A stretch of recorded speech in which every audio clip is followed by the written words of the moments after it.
या बातमीपत्राचे प्रायोजक आहेत टायझर।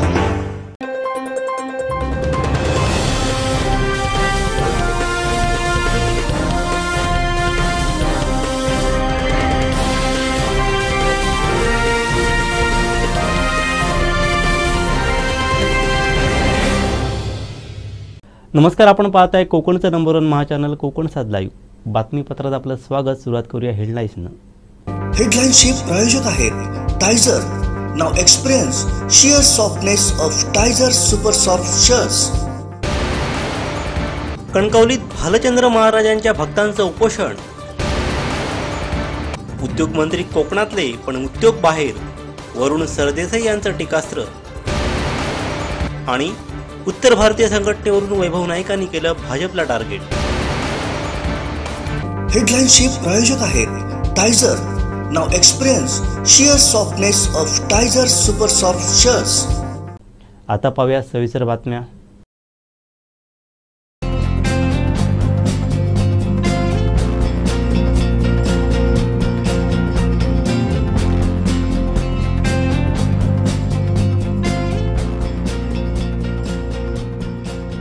अनंत टिप्या रिफ्रेश व्हा। नवीन सरकार आलं ते कुठच्याच निवडणुका घ्यायला तयार नाहीत। मुंबई युनिव्हर्सिटीच्या सिनेटच्या निवडणुका 10 सप्टेंबरला होणार होत्या, मात्र युवा सेनेचे पॅनल 10च्या 10 जागा जिंकेल या भीतीपोटी निवडणुका पुढे ढकलण्यात आल्या, अशी टीका युवा सेना सचिव वरुण सरदेसाई यांनी केली। यावेळी कुडाळ इथं जिल्ह्यातील पहिल्या युवा सेना युनिटचं उद्घाटन करण्यात आलं आहे। पाहूयात।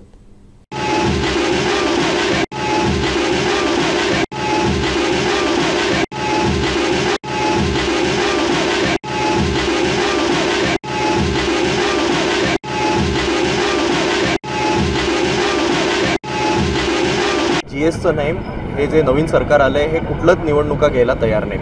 आपल्याला कल्पना असेल, मुंबई विद्यापीठाची सिनेटची निवडणूकसुद्धा 10 सप्टेंबर रोजी होणार होती। आपल्या सिंधुदुर्गातले सुद्धा सगळी कॉलेज हे त्या मुंबई विद्यापीठाच्या अंतर्गतच येतात, पण ती सिनेटची निवडणूकसुद्धा केवळ शिवसेना, उद्धव बाळासाहेब ठाकरे आणि युवा सेनेचं पॅनल हे 10 पैकी 10 जागा जिंकेल या भीतीपोटी त्या देखील निवडणुका या पुढे ढकलण्यात आल्या। एक कोणीतरी, मला वाटतं एका अपक्ष उमेदवारांनी हायकोर्टात याचिका देखील दाखल केलेली आहे, पण गेले 10 दिवसात त्या याचिकेवर साधी सुनावणी देखील घेतली जात नाही। त्यामुळे नक्की देश कुठल्या दिशेने चालू आहे याचा देखील युवकांनी विचार केला पाहिजे। आणि हे सगळं पाहताच आज युवक असतील, तरुण असतील, विद्यार्थी असतील, हे ठामपणे शिवसेना, उद्धव बाळासाहेब ठाकरे या पक्षाकडे आणि आमच्याकडे आकर्षित होताना दिसत आहेत। आणि या सगळ्यांची मोड बांधण्याकरता आमचे हे दौरे सुरू आहेत। वाटतं मराठा आरक्षण असेल किंवा कुठल्याही समाजाचं आरक्षण असेल, हे अत्यंत महत्त्वाचे आणि गंभीर विषय आहेत। आमचे जे शिवसेना पक्षाचे नेते आहेत, प्रवक्ते आहेत, ते अधिकृत पक्षाची भूमिका त्या संदर्भात मांडतील। कोकणातल्या ताज्या घडामोडी आणि लाईव्ह अपडेट्ससाठी फॉलो करा कोकणचं नंबर 1 महाचॅनल कोकण सात लाईव्हचं फेसबुक पेज।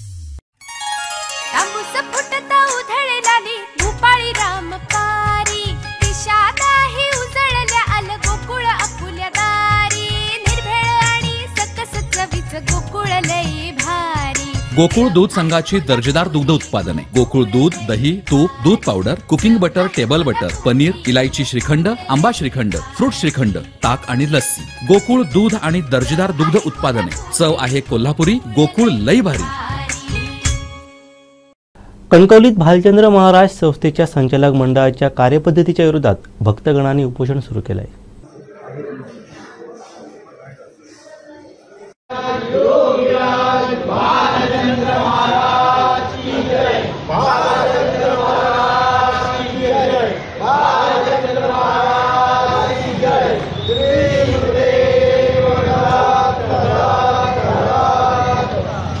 आपण आहोत कणकवली या शहरामध्ये। कणकवली शहरामध्ये भालचंद्र बाबा महाराज संस्थानाच्या या संचालकांच्या विरोधात हे सर्व भक्तगण बसले आहेत। त्यांचा जो मनमानी कारभार आहे संचालकांचा, त्याच्या विरोधात त्यांचं म्हणणं आहे की हे आम्ही रोज येथे भक्तिभावाने बाबांची सेवा करतो आणि तरी देखील आम्हाला अजूनपर्यंत सभासद करून घेतलं नाही, असं त्यांनी सांगितलेलं आहे। आणि सर्व जे भक्तगण आहेत ते दरवेळी बाबांच्या सेवेसाठी असतात। ते प्रामुख्याने आपण पाहिलं की उमेश वाळके असतील, अण्णा कोदे असतील, पारकर कुटुंब असतील, वाळके कुटुंब असतील, सगळे बाजारपेठेतले सर्वच मंडळी आहेत, कसालकर आहेत, येथे स्थानिक जे जवळ राहणारे रहिवासी कसालकर देखील आहेत, हे देखील आहेत। पण ह्या सगळ्यांना अजून देखील सभासद करून घेतलं नाही आहे। त्यांनी आपल्याला बोलताना सांगितलं की यांच्या सभासद न घेण्यामागे नेमकं कारण काय आहे ते देखील आपल्याला समजत नाही आणि त्यांचा मनमानी कारभार सुरू आहे असं देखील सांगितलेलं आहे। आणि या भक्त जे बसलेले आहेत आंदोलनाला उपोषणाला त्यांना जनतेचा कणकवलीच्या नागरिकांचा पाठिंबा मिळतोय, कारण बहुसंख्येने आता हे जे आहेत ते इथे उपस्थित आहेत आपण पाहतो आहोत की। आणि या संदर्भात जी संस्था आहे आश्रम आहे या आश्रमाच्या संस्था संचालकांना देखील आपण विचारणार आहोत। भालचंद्र महाराज संस्थान संचालकांच्या मनमानी कारभाराविरोधात तुम्ही आज इथे आमरण उपोषण करलंय, नेमका काय विषय? आता म्हणजे खरं सांगायचं म्हणजे या संस्थेच्या आम्ही मनमानी कारभाराच्या विरोधातच आहोत, कारण 100 रुपयाची सभासद फी होती ती तिने 10,000 का केली? तर ते कारण तुम्हाला पार्श्वभूमी सांगतो। त्या संस्थेत बाळासाहेब बोळंजू हे सेक्रेटरी होते। ज्यावेळी विषय आला मिटिंगमध्ये की 100 रुपयाच्या 10,000 करा, तर बाळासाहेब बोळंजू काय म्हणाले की 100 रुपयाच्या ऐवजी आपण 1,000 रुपयेच करूया, 10,000 नको, तर सर्वसामान्यसुद्धा गरीबातला गरीब सभासद झाला पाहिजे म्हणून 100 रुपयाचे आपण 1,000 रुपये करूया। तर अध्यक्ष काय म्हणाले नाही 10,000च पाहिजे। ह्या अध्यक्ष आणि सेक्रेटरी, अध्यक्ष कामत, सेक्रेटरी बाळासाहेब बोळंजू यांची दोघांची खडाजंगी झाली आणि या खडाजंगीत बाळासाहेब बोळंजू यांनी सेक्रेटरी पदाचा राजीनामा दिला आणि ते बाहेर पडले। कशाला? ते यांच्या हट्टीपणा अध्यक्षांचा 10,000च करायचे, त्यामुळे ते राजीनामा देऊन बाहेर पडले आणि त्यांनी 10,000 रुपयाचे सभासद केलं। त्या 10,000 रुपयाच्या सभासदच्या ऐवजी 100 रुपयाच्या ऐवजी 1,000 करा, ह्याच्यासाठी आम्ही हे आज उपोषण बसलो। तुम्हाला सभासद करून घेतलं जात नाही अशी तुमची नेमकं म्हणणं आहे, नेमका काय विषय? मुळात काय माहिती आहे, आम्ही 28 तारखेला त्यांना उपोषणाची नोटीस दिली, त्यानंतर आम्ही आजपर्यंत म्हणजे परवाची दिवशी तारीख 6 तारखेपर्यंत आम्ही त्याची वाच्यता कुठल्या पत्रकारांना केली नाही, कारण का भालचंद्र महाराज हे आमचं आराध्य दैवत आहे, आमचं आदरस्थान आहे तिथे, त्यामुळे आम्ही वाच्यता केली नाही। आम्ही काल रात्री 8 वाजेपर्यंत एवढी अशी वाट बघत होतो की संस्थांचे संचालक येतील, आमच्याबरोबर बोलतील। आम्हाला 6 वाजताचा टायमिंग दिला, प्रसाद अंधारी त्यांचे संचालक होते, आम्हाला बोलले 6 वाजता आम्ही मिटिंग घेतो आणि 6 वाजता आपण त्याच्यावर तोडगा काढू। आम्ही 6 ते 7 वाजेपर्यंत त्यांची वाट बघितली। आम्ही स्वतः त्यांच्या ऑफिसमध्ये गेलो तर तिथे आम्हाला समजलं की संचालक काही 5:30 पावणे 6पर्यंत इथे होते, पण त्यांना अर्जंट काहीतरी काम आलं, म्हणजे बाबांपेक्षा त्यांचं काम महत्त्वाचं होतं, त्यामुळे ते काही कुडाळला गेले, काल मालवणला गेले, काही वेंगुर्लेला गेले आणि आम्हाला म्हणजे निघले म्हणजे काय करायचं नाही, म्हणजे यांना बसू देत यांची भूमिका होती आणि त्या भूमिकेच्या विरोधात आजही आम्ही ठाम आहोत। नेमकी तुमची मागणी काय आहे? मागणी आमची एवढीच आहे की सामान्य भाविकाला तिथे सभासद करून घ्या, 100 रुपयाची 10,000 रुपये केले ती कमी करा। आणि दुसरी गोष्ट, सर्व संचालकांना 4 फॉर्म वाटून दिले आणि एखाद्या समाजाच्या संचालकात त्याच समाजाचं सभासद करणे ही आधी जातीयता निर्माण करणे बाबांच्या देवळात, या विरोधात आमचा आवाज आहे। त्यामुळे त्यांनी ती जातीयता काढून प्रत्येक इथे नोटीस लावणे की सभासद व्हायचं असेल तर बिंदास कोणालाही करा, आमचं काय कोण झालं म्हणून आम्हाला नाही, पण कोणालाही करा, जातीयता आणू नका की ह्या संचालकाने त्याच जातीचा सभासद करणे ही आधी जातीयता का? आमचा सवाल आहे की का जातीयता का निर्माण करता तुम्ही? बाबांच्या देवळा बाबांनी कधी जातपात बघितली नाही, तरी तुम्ही जातीयता का निर्माण करता? हा आमचा महत्त्वाचा सवाल आहे। कामासाठी असता, उत्सव असतं, पुण्याची असेल, या सर्व कामासाठी असतं आणि तुम्हालाच सभासद करून घेतलं जात नाही, त्याच्यामध्ये नेमकं कारण? हेच कारण आम्हाला कळलं नाही, ते आमचं तेच म्हणणं आहे त्यांना, आमचं काय चुकतं ते संचालक करून सांगावं आम्हाला, हे तुमचं चुकतं म्हणून तुम्हाला आम्ही सभासद करून घेत नाही।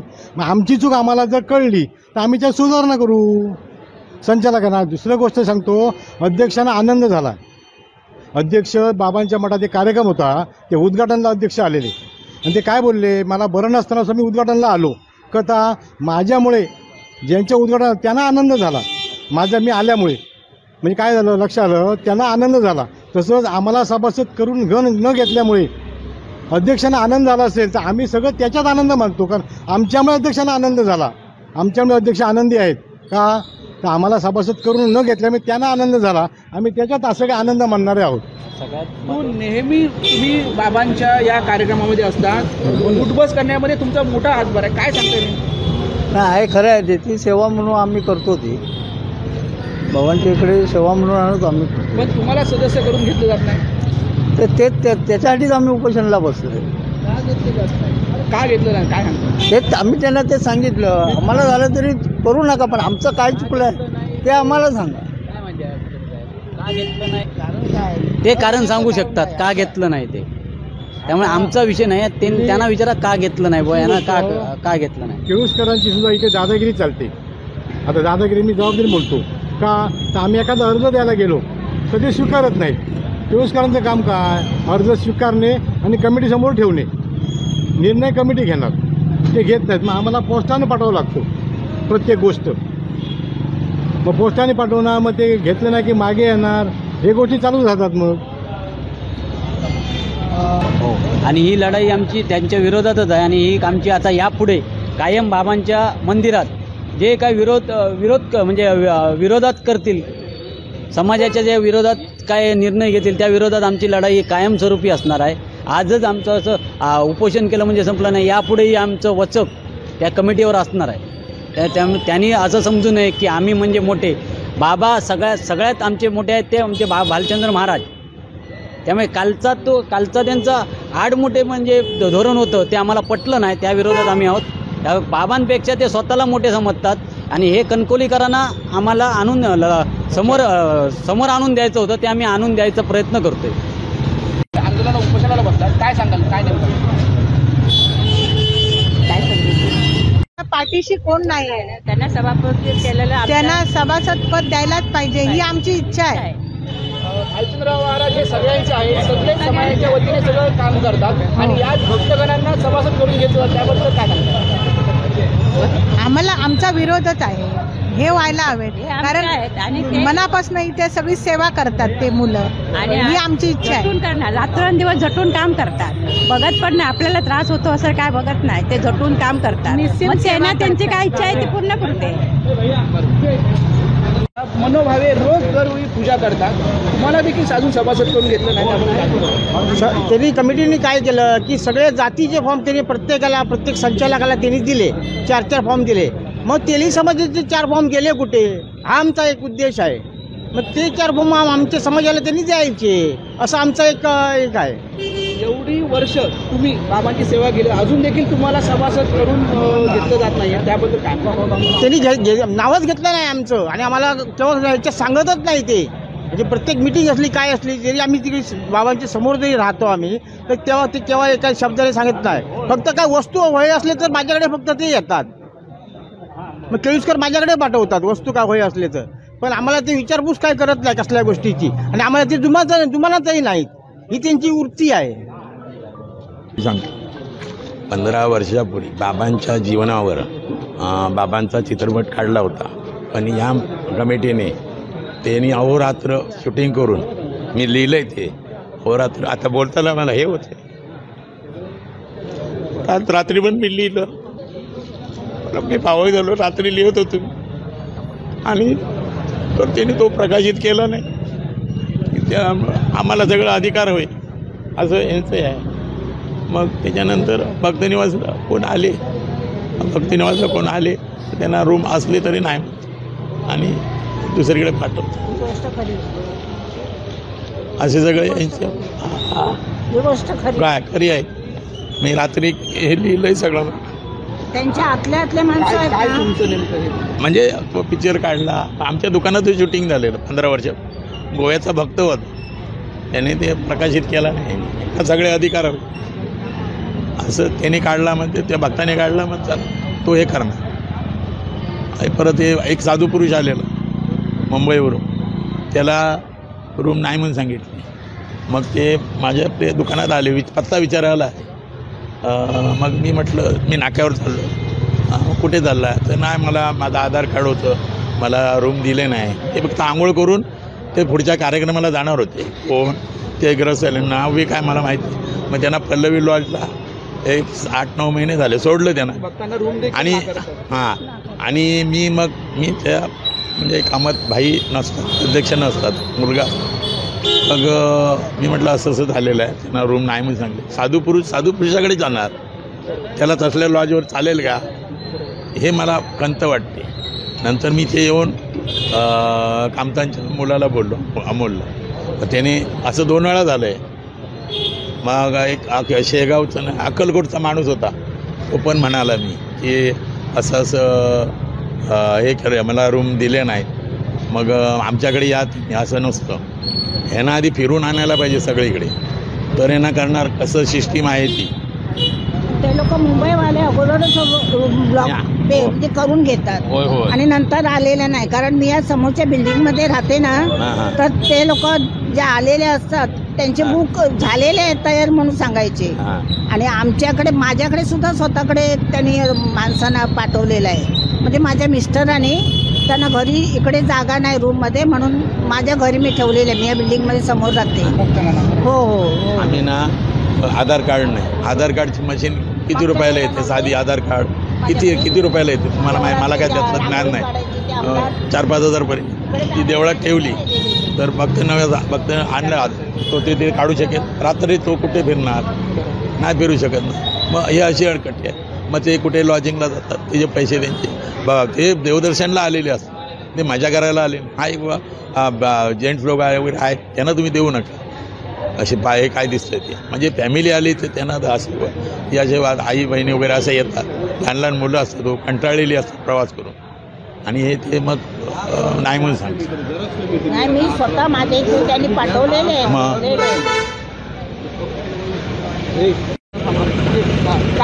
ह्या भालचंद्र महाराजांचं जो संस्थान आहे ना, त्यांचा जो ह्या मनमानी सगळा कारभार चाललेला आहे, ते आपल्या मनाप्रमाणे सभासद केले जातात. त्यांना जे मनातला वाटतील तेच सभासद केले. आता या ठिकाणी जे काम लोक करतात तिथे, म्हणजे बाबांचा उत्सव असून दे, काही असून दे, जे मेहनत त्यांना सभासद करण्यास नाकारले जातं. त्यांना कारण काय समजत नाही.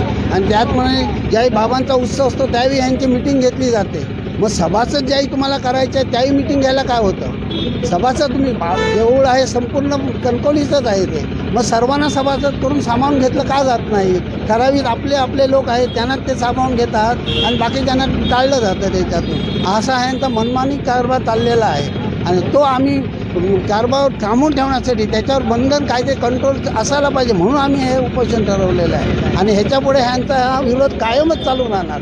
किती जरी काय केलं तर जे बाबांच्या उत्सवाला मिटिंग घेतात तसंच त्यांनी मिटिंग ह्याला घेतली पाहिजे होती की सभासद आम्हाला करायचे आहेत, गावातले सर्वांना मिटिंग लावून किंवा पेपरला देऊन तुम्ही सर्वांनी या, आम्ही कोणाला सभासद व्हायचं आहे त्यांनी सभासद व्हा. 1000 नाही 10,000 केले ना तरी 10,000 सुद्धा करून भरायला तयार लोक आहेत, असे पण लोक आहेत, पण त्यांना सुद्धा हे नाकारलं जातं. असा यांचा मनमानी कार्यक्रम चालू आला. सध्या तरी आपण हे जे आमरण उपोषण यांनी पुकारलेलं आहे आणि त्यांची एकच मागणी आहे की सभासद करून घ्यावं. कारण सर्वसामान्यांना सभासद करून घेण्यासाठी आपण पहिली 100 रुपये फी होती आणि अचानक त्यांनी ही 10,000 रुपये फी केली आहे. ती त्याचं नेमकं कारण काय आणि सभासद न करून घेण्यामागे, म्हणजे जे भक्तगण काम करतात त्यांना सभासद न करून घेण्यामागे नेमकं कारण काय, असं त्यांचं हे संस्था चालकांना विचार नाही. पण अजून देखील त्यांना कोणता तसाही अजून काही सांगितलं गेलं नाही. त्यामुळे ते आता आज उपोषणाला बसल्या. त्यांनी या आधी देखील त्यांच्याशी पत्रव्यवहार केले होते, त्यांना सांगितलं होतं, पण त्यांना अजून कुठलाही रिप्लाय न आल्याने त्या आज आपल्या उपोषणाला इथे बसलेले आहेत, एवढं आपल्याला दिसत आहे. कोकणातल्या ताज्या घडामोडी आणि लाईव्ह अपडेट्ससाठी फॉलो करा कोकणचं नंबर 1 महा चॅनल कोकण 7 लाईव्हचं फेसबुक पेज.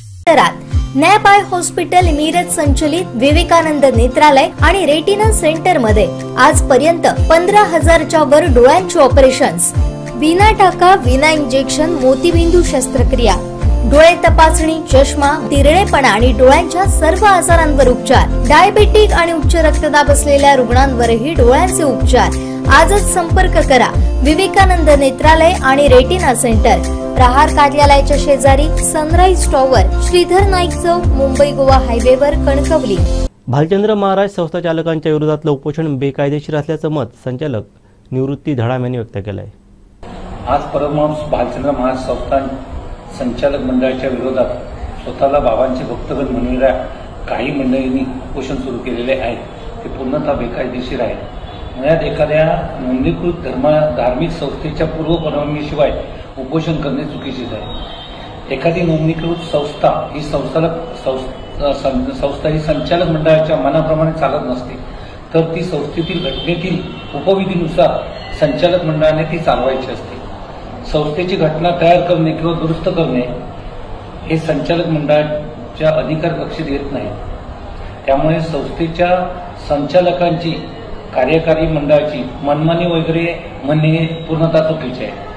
नूतन सभासद नोंदणी प्रक्रिया ही संस्थेच्या घटनेतील तरतुदीनुसारच केलेली आहे. जर या मंडळींना नूतन सभासद नोंदणी प्रक्रियेवर आक्षेप असेल तर त्यांनी संस्थेविरोधात सनदशीर मार्गाने दाद मागावी. यासाठी त्यांनी उपोषण करण्याचा मार्ग स्वीकारण्याची काही आवश्यकता नव्हती. ते आपल्या भूमिकेवर आंदोलनाच्या ठाम आहे. आपण त्यांना सभासद करून घेतलं नाही असं देखील म्हणणं आहे तुमचं, त्याबद्दल काय सांगा? नाही, त्यांना आमच्या अध्यक्षांनी वेळोवेळी त्यांना आम्ही वेळोवेळी त्याच्या संदर्भात नोटीस वगैरे दिलेली होती. समजावण्याचा प्रयत्न आपण केलेला होता. संस्थेने वेळोवेळी त्यांना त्याबाबतचा खुलासा केलेला आहे. त्यांना तरी संस्थेची नाहक बदनामी, धार्मिक भावना दुखावणे हे त्यांच्याकडून मीडियावर अपलोड करणे वगैरे चालू होतं काय. आणि आमच्या अध्यक्षांनी त्यांना प्रत्यक्ष त्यांना आश्वासन पण दिले की पुढच्या वेळी जनरल मिटिंगला आम्ही त्यांचा विचार करू. आणि त्यांचा अर्ज आम्ही बाद केलेला नाही, त्यांचा अर्ज निकाली ठेवलेला आहे. आमची प्रोसेसिंग पूर्ण झाली आहे सभासद नोंदणीची. आता याच्या पुढे ज्यावेळी होईल त्यावेळी त्यांचा नक्की विचार करण्यात येईल. भालचंद्रबाबांच्या संस्थानाच्या कामासाठी नेहमी ते सक्रिय असतात, इथे काम करतात. त्यांचे उत्सव असेल किंवा जन्मोत्सव असेल ह्या सर्व ते देखील मनोभावे इथे असतात. तरी देखील त्यांना सभासदत्व अजून करून घेतलं नाही, त्याबद्दल काय सांगा? ऍक्च्युअल आमची सभासद नोंदणी पूर्ण झाल्यानंतर तर त्यांचा अर्ज आलेला आहे. त्याच्यामुळे त्यांचा विचार त्यांना मी त्या बाबतीत तसं लेटर दिलंय की बाबा सभासद नोंदणी पूर्ण झाली आणि त्यांच्याबरोबर सभासद त्यांनी ज्यावेळी केली त्यावेळी त्यांच्याबरोबर आम्ही विचार करायला गेलो त्यावेळी आणि जवळजवळ त्यांचा अर्ज आल्याचे माहीत पडल्यावर आणि हजारो अर्ज आमच्याकडे आले. मागणीच सगळ्यांची आली. मग आता सगळ्यांना कुठे हे करत राहणार म्हणून त्यावेळी आम्ही ती प्रक्रिया थांबवली. पण ते देखील बाबांच्या सेवेसाठी जास्त असतात. आम्ही कुठे मान्य करतो, आम्ही त्यांना आश्वासन पण दिले की पुढच्या वेळी नक्की 100% करणार त्यांना. पण जर त्यांनी आत्ताच करावं वगैरे असं म्हटलं तर ते प्रोसेसिंग पुढे झाल्यावर आमचा जो हे क्रायटेरिया आपण केलेला आहे. आता त्यांच्यासोबतच आणि हजारो भाविकांची सुद्धा मागणी आली की आम्हाला सभासद करा. आणि ही मंडळी आहेत ही कोणी परकी नाही, ही सगळी आमचीच माणसं आहेत. ही वेळोवेळी आम्हाला प्रत्येक कार्यक्रमाला सहकार्य करणारी आहेत. यांच्याबद्दल आम्हाला काही राग रोष काही नाही. यांना आम्ही त्याच्यासाठी आम्ही त्यांच्या विरुद्ध कॉमेंट्स पण केलेले नाही. आणि त्यांनाही आम्ही ही आमची त्यांना आम्ही ते सांगण्याचा प्रयत्न करतो की मागे घ्या. आम्ही त्यांना सनदशीर मार्गाने तुम्ही करा असं आम्ही त्यांनी सांगितलंय. आणि वेगळं तरी पण ते उपोषणावर बसले, त्याच्यामुळे आमचा नाईलाज झाला आणि त्यामुळे आम्ही पत्रकार परिषद घेतली. नाही तर आम्हाला आवश्यकता नव्हती आमचं क्लिअर करण्याची. कोकणातल्या ताज्या घडामोडी आणि लाईव्ह अपडेट्ससाठी फॉलो करा कोकणचं नंबर 1 महा चॅनल कोकण 7 लाईव्हचं Facebook page. Mahalakshmi Tathastu mall garment and apparels Ganesh Chaturthi special offer 30 September पर्यंत मर्यादित. आदित्य बिझनेस सेंटर, पहिला आणि दुसरा मजला, गांधी चौक, सावंतवाडी. मोबाईल नंबर 9860 2593 76 आणि 9226 2493 76. युवासेनेनं आज सावंतवाडीत जोरदार शक्ती प्रदर्शन केलं. त्याचबरोबर रोजगाराच्या मुद्द्यावरूनही मंत्र्यांनाही त्यांनी डिवचलंय. पाहूयात.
ताज्या घडामोडी आणि लाईव्ह अपडेट्ससाठी फॉलो करा कोकणचं नंबर 1 महा चॅनल कोकण 7 लाईव्हचं Facebook page. Mahalakshmi Tathastu mall garment and apparels Ganesh Chaturthi special offer 30 September पर्यंत मर्यादित. आदित्य बिझनेस सेंटर, पहिला आणि दुसरा मजला, गांधी चौक, सावंतवाडी. मोबाईल नंबर 9860 2593 76 आणि 9226 2493 76. युवासेना सचिव वरुण सरदेसाई यांनी कोकणातील शिंदे गटाच्या मंत्र्यांना डिवचलंय. सावंतवाडीतील कार्यक्रमात त्यांनी उद्योग मंत्र्यांवरती तोंडसूक घेतलंय. आज अतिशय आनंदाचा दिवस आहे. सावंतवाडी शहरात 2 युवा सेनेचे कॉलेज कक्षा आम्ही स्थापन करत आहोत आणि दिवसभरात जवळपास 6 कॉलेजवरात युवा सेनेच्या युनिटची स्थापना होत आहे. आपण पाहू शकता तरुण युवक विद्यार्थी हा संपूर्ण वर्ग हा ठामपणे शिवसेना उद्धव बाळासाहेब ठाकरे या पक्षाकडे आणि युवासेना म्हणून आदित्य ठाकरे साहेबांच्या नेतृत्वाखाली काम करायला तयार होत आहे. या युवासेना कॉलेज कक्षाच्या माध्यमातून कॉलेजमध्ये शिकणारे जितके विद्यार्थी आहेत त्यांच्या ज्या कुठल्या समस्या आहेत त्या आम्ही सोडवण्याचा पूर्णपणे प्रयत्न करू आणि म्हणून आपण पाहू शकताय मुली असतील, मुलं असतील, सगळे तरुण असतील, हे सगळे सोबत येतात. एक रोजगाराचा महत्त्वाचा प्रश्न होता आणि त्याच्यासाठी इथल्या युवासैनिकांनी नुकतंच एक आंदोलन केलं होतं. ह्या रोजगाराच्या प्रश्नाकडे तुम्ही कसं पाहता आणि आगामी काळात युवासेनेची काय भूमिका असेल? रोजगाराचा प्रश्न हा काही केवळ सावंतवाडी पुरता, सिंधुदुर्ग पुरता मर्यादित नसून हा संपूर्ण महाराष्ट्रभरातला एक महत्त्वाचा ज्वलंत प्रश्न आहे आणि म्हणून आपण पाहू शकता की जिल्ह्यात युवासेनेच्या वतीने तिकडच्या स्थानिक तरुणांना रोजगार मिळाला पाहिजे म्हणून आम्ही आंदोलनं छेडण्याचा प्रयत्न करत आहोत.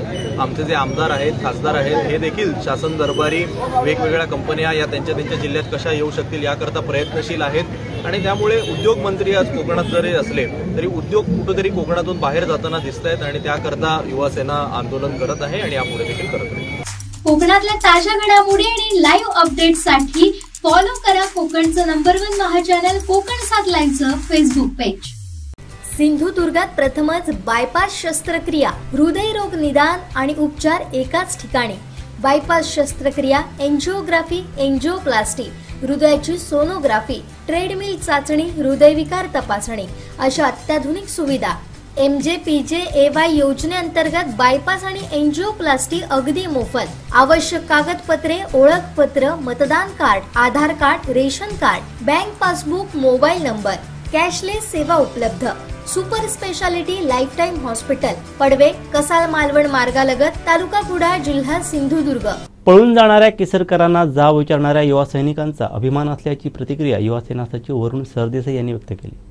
पाहूयात. सचिव आपल्या सगळ्यांचे लोकप्रिय खासदार विनायकराव साहेब असतील, सकाळी शिवसेनेचे संपर्क प्रमुख उपनेते अरुबाई दुधवाडकर असतील, आमदार वैभव नाईक साहेब असतील, रावराणे साहेब असतील, आत्ताच आपण पाहिलं नवनियुक्त जिल्हा प्रमुख आमचे पारकर साहेब असतील, पडके साहेब असतील, त्यानंतर गावडे साहेब असतील, अशा सगळ्या वरिष्ठ ज्येष्ठ शिवसैनिकांच्या मार्गदर्शनाखाली आज युवासेनेचा सिंधुदुर्ग जिल्ह्याचा जो दौरा झाला त्या दौऱ्यामध्ये आम्ही एकाच दिवसात 6 वेगवेगळ्या महाविद्यालयांवर युवासेनेच्या कॉलेज कक्षेची स्थापना केली. यामध्ये आमचे सुशांत नाईक, मंदार शिरसाट, रुची राऊत या सगळ्यांनी प्रचंड मेहनत केलेली आहे आणि मुंबईमध्ये गेली अनेक वर्ष प्रत्येक कॉलेजच्या बाहेर जर आपण पाहिलं तर आधी भारतीय विद्यार्थी सेनेचे फलक आणि नंतरच्या काळामध्ये युवासेनेची स्थापना झाल्यानंतर युवासेना कॉलेज कक्षेचे फलक असे आहेत आणि त्याच्या माध्यमातून कॉलेजमध्ये शिकणाऱ्या विद्यार्थ्यांना जर ज्या कुठल्या समस्या असतात, प्रश्न असतात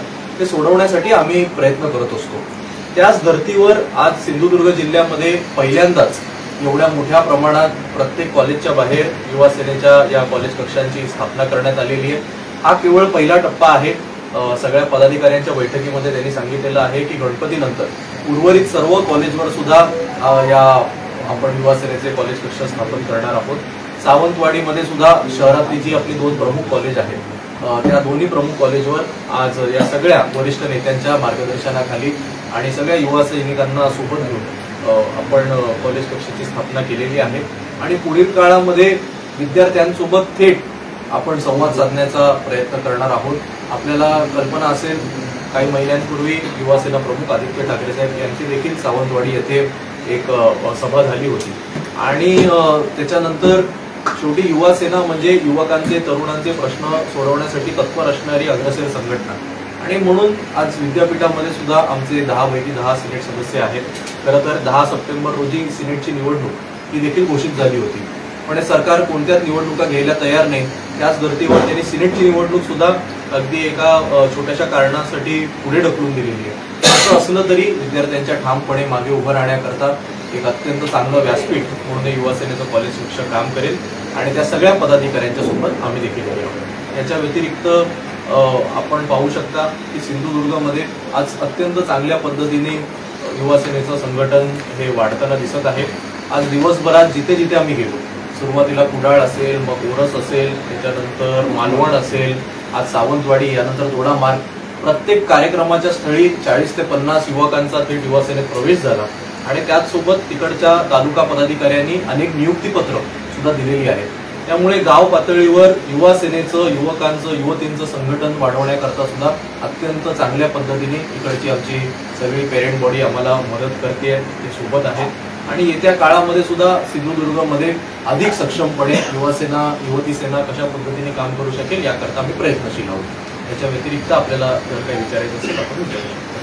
सिनेटच्या निवडणूक रद्द करण्यामागचं काय नेमकं कारण असेल की मुंबई विद्यापीठामध्ये आतापर्यंत कॉलेज ठिकाणी युवा सेना आहे. आदित्य ठाकरेंच्या एकंदरीत वातावरणामुळे भाजपला हे करावं लागलं का किंवा भाजप हे करतं असं वाटतं का? नाही, अगदी योग्य आपण प्रश्न विचारलेला आहात.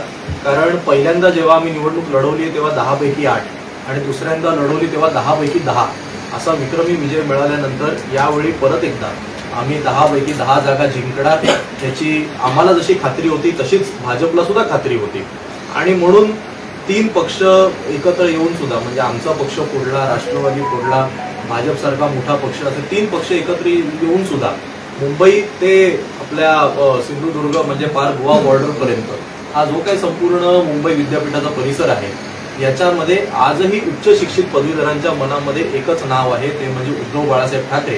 हे परत एकदा आधारित झालं असतं, अधोरेखित झालं असतं. म्हणूनच त्या केवळ त्या एका भीतीपोटी सिनेटच्या निवडणुका यापुढे ढकलल्या गेलेल्या आहेत. पण एक मला वाटतं एक उमेदवार हायकोर्टात देखील गेलेले आहेत. त्यामुळे त्या याचिकेवर आज ना उद्या सुनावणी होईल. जेव्हा कधी निवडणुका लागतील त्यावेळेला आम्ही सगळे तयार आहोत. आम्हाला सोबत द्यायला शिवसेनेचे आपण पाहू शकता सगळे वरिष्ठ पदाधिकारी देखील आमच्या सोबत आहेत आणि आम्हाला खात्री आहे आदित्य ठाकरे साहेबांच्या नेतृत्वाखाली परत एकदा 10 पैकी 10 जागा आम्ही जिंकू. सध्या नवं शैक्षणिक धोरण राबवलं जाण्याची केंद्र सरकारने गेल्या 2 वर्षापासून सुरूच केलं आहे. परंतु महाराष्ट्र सरकार शैक्षणिक नवं धोरण आणण्याच्या दृष्टीने विशेषतः तुमच्याकडे पूर्वी असलेले आणि आता राज्याचे शालेय शिक्षण मंत्री म्हणून आपण देशात काहीतरी चांगलं असल्याचं म्हणताय, ते नवं शिक्षण धोरण आणू पाहत आहे.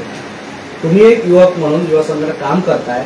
नवं शैक्षणिक धोरण हे आजच्या तरुणांना आणि आजच्या शैक्षणिक आजच्या स्पर्धात्मक युगाला हे कितपत योग्य आणि महाराष्ट्र सरकारने हे कधी राबवायला हवं असं वाटतं? नाही, जे नवीन शैक्षणिक धोरण आहे याची जेव्हा घोषणा झाली होती त्यावेळी तत्कालीन मुख्यमंत्री शिवसेनेचे पक्षप्रमुख उद्धवसाहेब ठाकरे यांनी एक त्याच्यावर अभ्यास समिती देखील नेमली होती आणि त्यामुळे युवा सेनेच्या वतीने पदाधिकारी म्हणून आम्ही जेव्हा त्याचा अभ्यास केला त्यामध्ये अनेक चांगल्या गोष्टी आहेत. केवळ विरोधाला विरोध करायचा म्हणून आम्ही करणार नाही, पण त्याच्यानंतर एवढी संपूर्णपणे गेल्या 50 वर्षाची 50-60 वर्षाची शिक्षण पद्धत एकदम बदलायची तर त्याचं इम्प्लिमेंटेशन कसं होणार, अंमलबजावणी कशी होणार, हे मला वाटतं सगळ्यांसमोर सगळ्यात मोठं चॅलेंज आहे. आजही शिक्षण पद्धत जर आपण पाहिलं तर वेगवेगळ्या बोर्डात शिकणाऱ्या विद्यार्थ्यांमध्ये तफावत असते. त्याचसोबत केवळ चांगल्या प्रायव्हेट शाळांमध्येच ॲडमिशन घ्यायला मारामारी असते. त्यामुळे हे सगळं जर दूर करायचं असेल, समानता जर आपल्या राज्याच्या शिक्षणात आणायचं असेल तर मला वाटतं कुठेतरी या धोरणाचा नक्की उपयोग होईल, पण त्याची अंमलबजावणी अजूनही पाहिजे त्या पद्धतीने त्या वेगाने होताना दिसत नाही. अजूनही पालकांमध्ये, विद्यार्थ्यांमध्ये ज्याला आपण एक पब्लिक अवेअरनेस म्हणतो तर त्याचे मला वाटतं कार्यक्रम राबवण्याची गरज आहे. अजूनही जर तुम्ही जर अगदी जे नवीन हे आहेत पालक आहेत जे पुढच्या 2 ते 3 वर्षात ज्यांची मुलं शाळेमध्ये जाणार आहेत त्यांना जर आपण या धोरणाबद्दल विचारलं तर कोणाला त्याची काही कल्पना देखील नाही आहे. त्यामुळे जोपर्यंत ह्याची जागरूकता होत नाही तोपर्यंत केवळ जर सरकारने घोषणाबाजी करून यामध्ये काही फार फरक पडेल असं मला वाटतं. हे सरकार आता तर असंच घोषणा केलंय की सर्व शाळा या खाजगी तत्वावर चालवायला द्यायच्या. उपमुख्यमंत्री अजित पवारांनी घोषणा केली, शालेय शिक्षण मंत्र्यांनी केली, देवेंद्र फडणवीसांनीही केली. सर्व शाळा जर खाजगी तत्वाकडे चालवायला दिल्या तर सर्वसामान्य गोरगरिबांना हे परवडेल का? किंवा युवा सेना यासंदर्भात आवाज उठवणार आहे? हे बघा, मला वाटतं असं करणं म्हणजे सरकारी शाळांचं आणि सरकारी यंत्रणेचं हे सपशेल अपयश आपल्याला समजावं लागेल. आज आपण पाहू शकता की मुंबई महापालिकेच्या अंतर्गत ज्या शाळा चालवल्या जातात त्यामध्ये अत्यंत उत्तम दर्जाचं शिक्षण दिलं जातं. गेले 10 वर्ष स्वतः आदित्य ठाकरे साहेब यामध्ये विशेष लक्ष घालत आहेत आणि जी त्यांच्याच मतदारसंघात वरळी येथे जी मुंबई महानगरपालिकेची शाळा आहे त्याला देशभरातल्या ज्या टॉप 10 सरकारी शाळा आहेत त्यामध्ये त्यांचं नामांकन देखील झालेलं आहे. त्यामुळे जर एकदा सरकारने, मंत्र्यांनी आणि पूर्ण सरकारी यंत्रणांनी लक्ष घालायचं ठरवलं तर सरकारी शाळा सुद्धा उत्तम पद्धतीने चालू शकतात.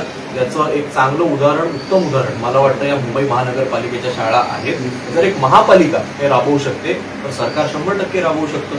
त्यामुळे केवळ सगळ्या शाळा या प्रायव्हेट करायच्या हे काय आम्हाला पटत. एक राजकीय प्रश्न, ज्यावेळी 40 आमदार गुवाहाटीला जात होते त्यावेळी तुम्ही इथले जे आमदार आहेत त्यांचा काय पाठलाग केला होता, त्यांच्या घरापर्यंत त्यांना घराडा घातला होता? नाही, ही मला कुठलं बातमी आली मला माहिती नाही. पण मी स्वतः काही तसं जरी केलं नसलं तरी आमचा प्रत्येक युवा सैनिक हा त्यावेळेला जे कोण पळून जाणारे आमदार होते यांना रोखण्याकरता, यांना जाब विचारण्याकरता तत्पर होता. आणि मला वाटतं तशाच आमच्या काही कट्टर उद्धव ठाकरे साहेब, आदित्य ठाकरे साहेबांवर प्रेम करणाऱ्या निष्ठावंत युवा सैनिकांनी जर तसं केलं असेल मला अभिमानच आहे. पण या मतदारसंघात तुम्ही आता तुमचे यापूर्वी 2 वेळा या मतदारसंघाने भरभरून दिलं, त्याच्या अगोदरही दिलं. या मतदारसंघात आता असा आमदार हवा असे लोकांची इच्छा आहे किंवा तुम्ही युवा सेनेचे आहात, असा युवक हवा, युवकांमधला हवा असं वाटतंय. आणि आताचे सगळे असं वाटतंय, तुम्हाला काय वाटतं की महाराष्ट्रातली ही नांदी पुढे चालू राहील का? नाही बघा, आज जरी आपण सावंतवाडी येथे असलो तरी युवा सेनेच्या माध्यमातून संपूर्ण राज्यभरात आम्हाला दौरा करण्याची संधी मिळते. आज आम्ही जिथे जिथे जातोय तिकडे उमेदवार कोण यापेक्षा यावेळी शिवसेना उद्धव बाळासाहेब ठाकरे यांच्या मागे ठामपणे उभं राहण्याची संपूर्ण सर्वसामान्य जनतेची भावना दिसते. आणि आज सुद्धा आम्ही जेव्हा या 2 कॉलेज कक्षांचं अनावरण केलं तेव्हा काही नागरिक येऊन खासदार विनायक राऊत साहेबांची जेव्हा चर्चा करत होते त्यावेळेला त्यांची सुद्धा तशीच भावना जी दिसून आली. त्यामुळे उमेदवार कोण हे मला वाटतं शिवसेनेचे पक्षप्रमुख, शिवसेनेचे वरिष्ठ नेते हा निर्णय घेतील. आज आमच्याकडे अनेक चांगले पर्याय आहेत, त्यामुळे नक्की कोणता पर्याय निवडायचा हा नेत्यांचा निर्णय आहे. जो पर्याय किंवा जो उमेदवार हा आमचा पक्ष घेईल त्याला 100% सावंतवाडीची जनता निवडून देईल ही मला खात्री. कोकणातल्या ताज्या घडामोडी आणि लाईव्ह अपडेट्ससाठी फॉलो करा कोकणचं नंबर 1 महा चॅनल कोकण 7 लाईव्हचं फेसबुक पेज.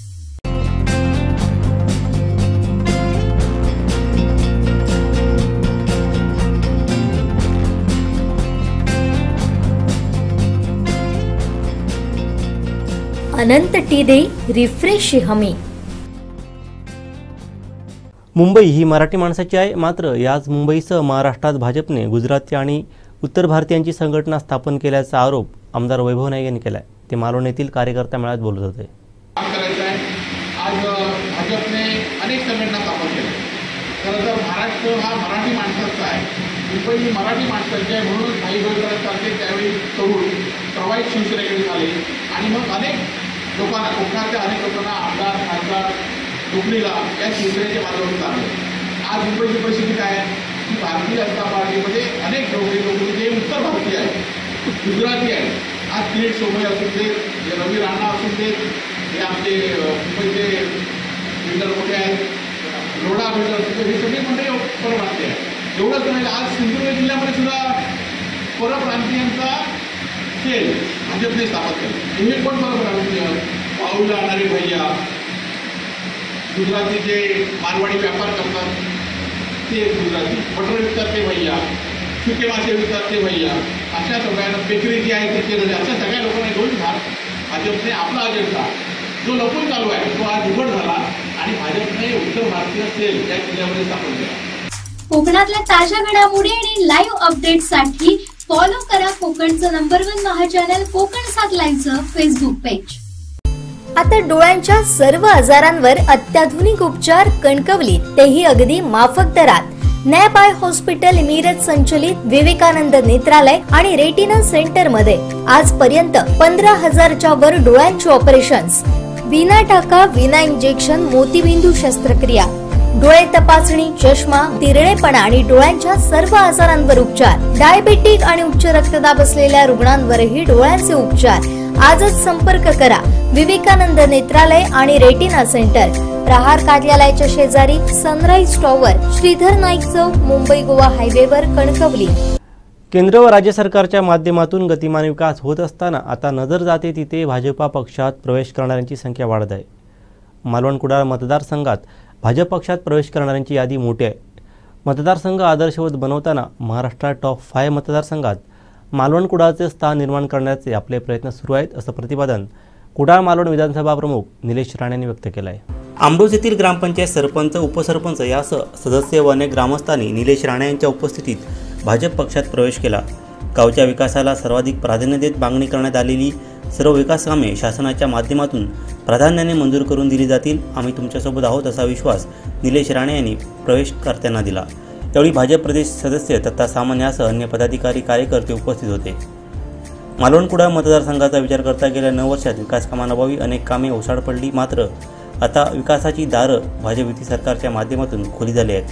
मुख्यमंत्री एकनाथ शिंदे, उपमुख्यमंत्री देवेंद्र फडणवीस, पालकमंत्री रवींद्र चव्हाण व राज्य सरकारच्या माध्यमातून केंद्रीय मंत्री नारायण राणे यांच्या मार्गदर्शनाखाली विकास निधी मतदारसंघात येत असल्याचं निलेश राणे यांनी सांगितलं आहे.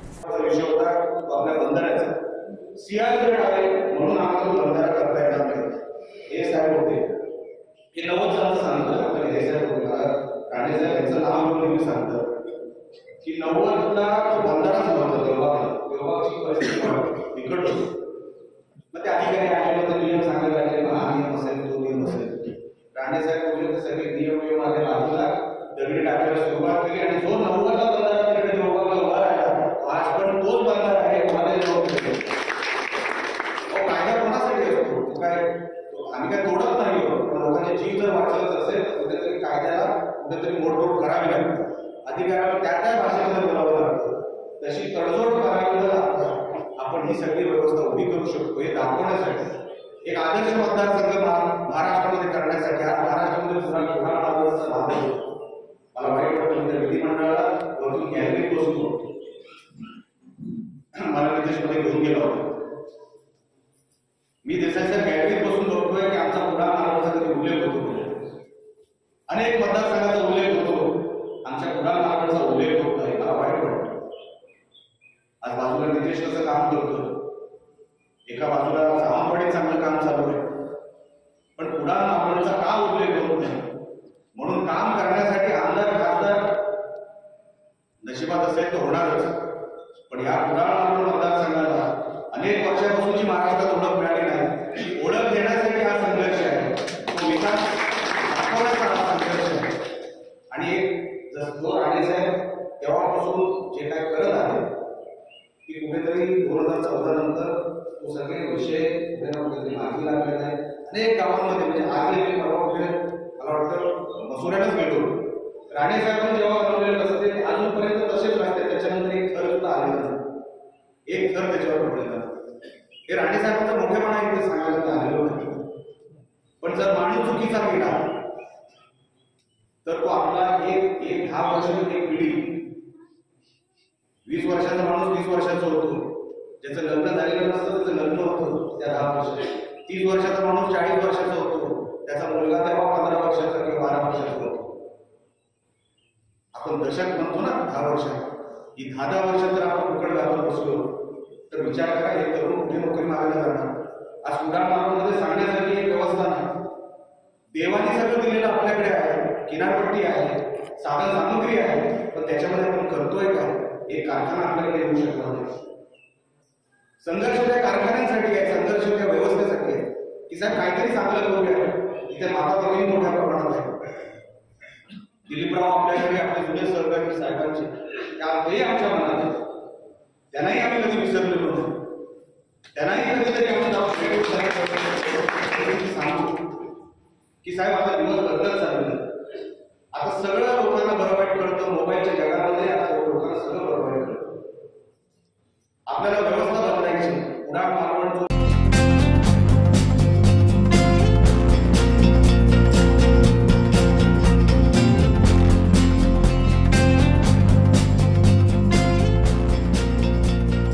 अनंत टी देई रिफ्रेश हमी.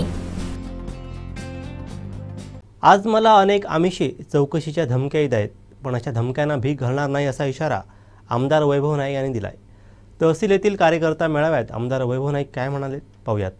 प्रत्येकाला आमिष आहे, मला पण आमिष असतील, खोबरेकरांना असतील, आईना असतील, तुम्हाला असतील, त्यांच्या शिवसैनिकांना असतील, परंतु आमिष आहे म्हणून कोणी हलवून जात नाही. ते जातात, त्यांना सवय असते की नाही जायचं. परंतु ह्या आमिषाला सुद्धा छत्रपतीच्या वेळी सुद्धा अनेक आमिष छत्रपतीला सुद्धा होते, पण छत्रपती कधी आमिषाला जन्मले नाही आणि त्याच छत्रपतीच्या आपण मावळे आहोत. कुठल्या आमिषाला न डबलता आपल्याला या पुढच्या काळात सुद्धा शिवसेनेचं काम आपल्याला करायचं आहे. आपण आज खासदार साहेबांच्या माध्यमातून अनेक कामं आपण बघित असतात. BSNLचे टावर प्रत्येक गावामध्ये BSNL पोहोचण्याचं काम खासदार साहेबांनी आज आपण 2-3 सब स्टेशन या MSCBची केली आहे.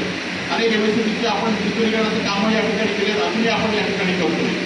आणि खरं तर अनेक वेळा हे होत आहेत की आमच्यावर सुद्धा जपतात, प्रत्येकाला अडचणी आहे. आमच्यावर सुद्धा अनेक प्रकारचे चालू आहेत, आमच्यावर सुद्धा दबाव आहे. आम्हाला पण राज्यातल्या जबाबदार प्रतिनिधी अनेकदा सांगितले की तुम्ही आमच्या ज्या याच्यात तुमच्यावर चौकशी टाकू, तुमच्यावर केसेस घालू, तुम्हाला निवडणुकीमध्ये घेऊ. परंतु अशा संदर्भात भीक न घालता आम्ही शिवसेनेचं काम चालू ठेवलं आहे.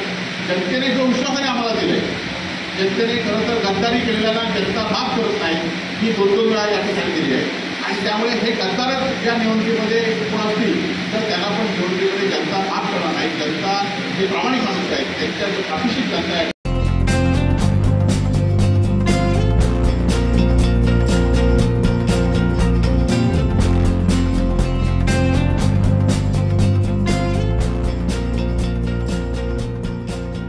अनंत टिप्या रिफ्रेश व्हा. गणरायाचं आगमन अवघ्या काही दिवसांवरती येऊन ठेपल्यानं मुंबईत सार्वजनिक गणेशोत्सव मंडळाची लगबग सुरू झाली आहे. काल रविवार सुट्टीचा असल्यानं सार्वजनिक गणेशोत्सव मंडळाने एकापेक्षा एक भव्य दिव्य अशा गणेश मूर्त्यांचं आगमन मोठ्या जल्लोषात आणि उत्साहात केलं. कुलाब्याचा युवराज म्हणून प्रसिद्ध असलेल्या गणेशोत्सव मंडळाची गणेश मूर्ती यावर्षी श्री प्रभू रामचंद्र यांच्या आयुष्यात पवनपुत्र श्री हनुमान यांच्यावरती आरूढ झालेली आहे. ही गणेश मूर्ती भव्य आणि तेवढीच सुबक असल्यानं मुंबईकरांचं लक्ष वेधून घेत होती.